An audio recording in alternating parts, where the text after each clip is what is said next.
Demikianlah pula, ketika aku datang kepadamu, saudara-saudara, aku tidak datang dengan kata-kata yang indah atau dengan hikmat untuk menyampaikan kesaksian Allah kepada kamu.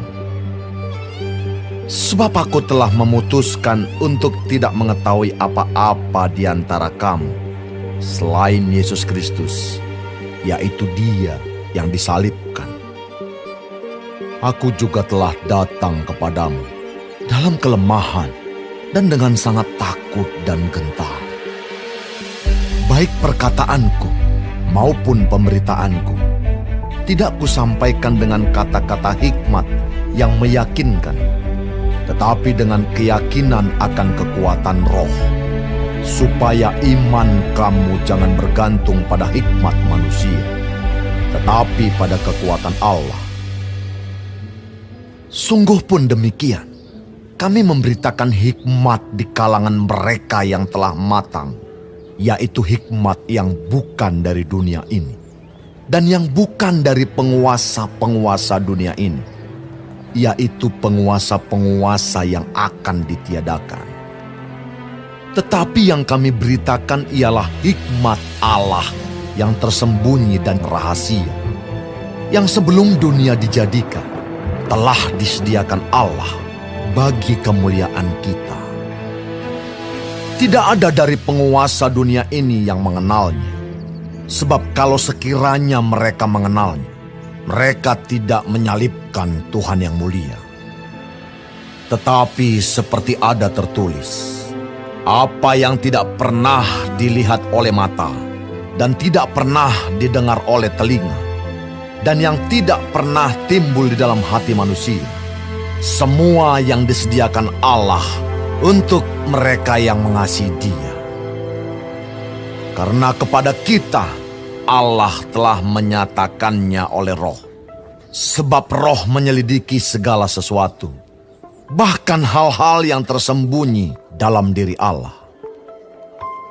Siapa gerangan di antara manusia yang tahu apa yang terdapat di dalam diri manusia, selain roh manusia sendiri yang ada di dalam dia?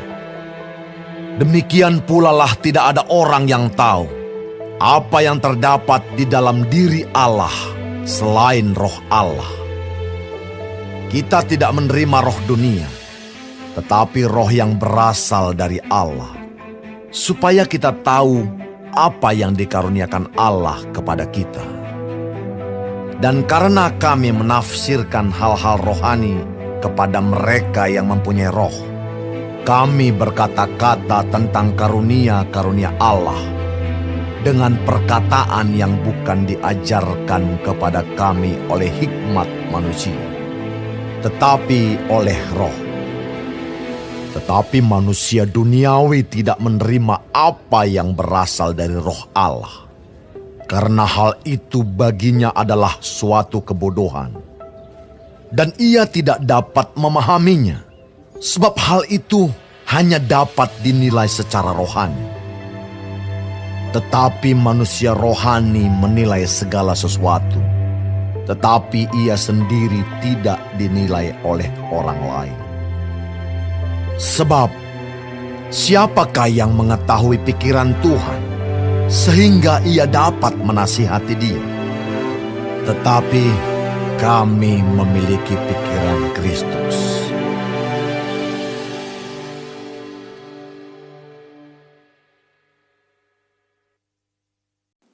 Shalom seluruh jemaat Tuhan. Sekarang kita sudah memasuki kitab 1 Korintus 2. Tuhan Yesus memberkati. Paulus sadar akan keterbatasan manusianya, ketidakcakapan pribadinya, dan ketakutan serta rasa gemetar dalam dirinya.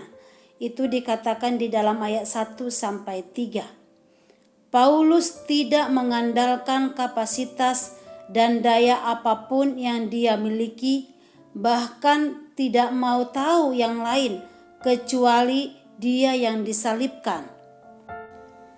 Mengingat kota Korintus ini adalah kota pelabuhan dagang, pusat budaya, serta berbagai kegiatan religius, jelas tidak mudah melayani di sana. Dibutuhkan intelektual, harus memiliki bobot dan mampu tampil untuk meyakinkan secara intelektual, dan Tuhan memakai Paulus untuk itu di sana. Semua kita ditempatkan Tuhan di bidang kita masing-masing. Tidak semua ditempatkan di kalangan intelektual, tapi di golongan manapun kita ditempatkan Tuhan, mari yakinkan mereka untuk percaya kepada Yesus. Sembari kita terus meningkatkan kualitas hidup kita, supaya dimanapun kita ditempatkan Tuhan, kita bisa diterima. Di ayat 9 dikatakan demikian, tetapi seperti ada tertulis, apa yang tidak pernah dilihat oleh mata dan tidak pernah didengar oleh telinga dan yang tidak pernah timbul di dalam hati manusia, semua yang disediakan Allah untuk mereka yang mengasihi Dia.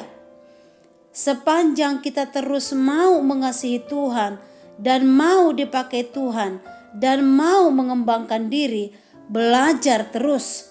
Di dalam ayat 12 dikatakan, kita tidak menerima roh dunia, tetapi roh yang berasal dari Allah, supaya kita tahu apa yang dikaruniakan Allah kepada kita. Kita harus mengandalkan kuasa roh dan kuasa yang terdapat dalam Injil Kristus. Semua kapasitas manusia adalah sarana yang harus dikuduskan dan ditopang oleh kuasanya. Tuhan memampukan kita untuk memiliki tekad untuk senantiasa mau mengembangkan kapasitas diri kita. Amin. Tuhan Yesus memberkati kita.